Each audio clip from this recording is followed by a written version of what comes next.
Gavin Rossdale is one of the latest celebrities in outrage over Walter Palmer's sport killing of Cecil the Lion.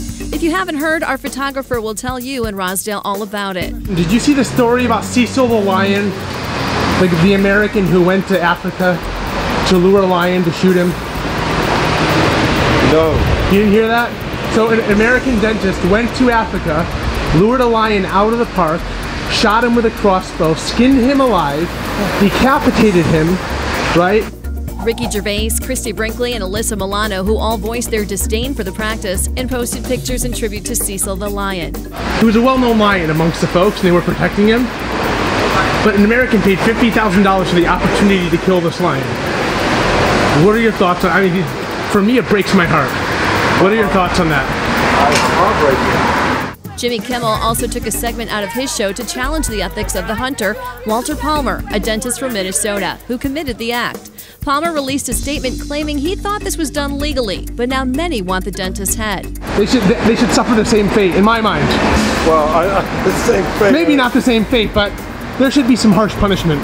In an extreme example, PETA's official Twitter suggested he be hanged. Let that be a lesson. If you hunt illegally, Hollywood will come hunting for you. Brace yourself, X-Men fans. Channing Tatum might have dropped out of Gambit. Yep, the actor was rumored to be a shoo-in for the title role in the Gambit spin-off films, and he even appeared at San Diego's Comic-Con with other cast members in the X-Men movie universe. But it appears that all that might be coming to an end. According to The Wrap, the Magic Mike star is planning on leaving the production, and while it's not clear what the problem is, something is definitely up. The news comes as a shock because this project was something Channing was enthusiastic about.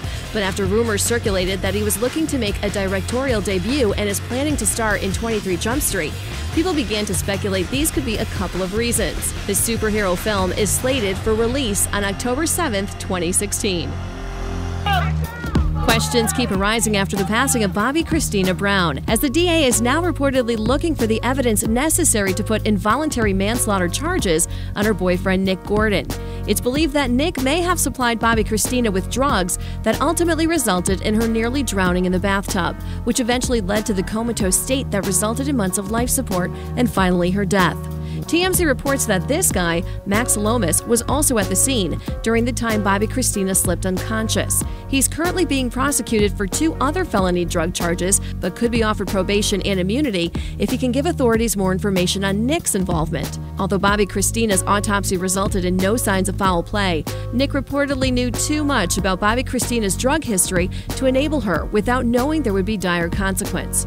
Bobbi Brown and his family can begin to seek some sort of closure, as her body has been released for burial. She will finally be laid to rest. The family has arranged for her to be buried next to her mother, Whitney Houston, in New Jersey. Ben Affleck is not dating his children's 28-year-old nanny, and in fact, he thinks the exclusive report by Us Weekly, which makes that claim, is garbage.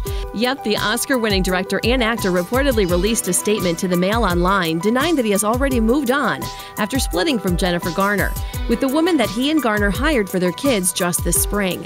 In Us Weekly's report, they said the babysitter quickly developed an attraction to the Batman vs. Superman star, and they would hang out together without the kids. And when Jennifer discovered there was something going on between her and Ben, she let the nanny go. But the report claims Ben kept her in his life. His team, however, slammed the story, saying that all allegations of a romantic relationship are baseless and untrue. A lot has been said about his shocking split from Garner, his wife for 10 years.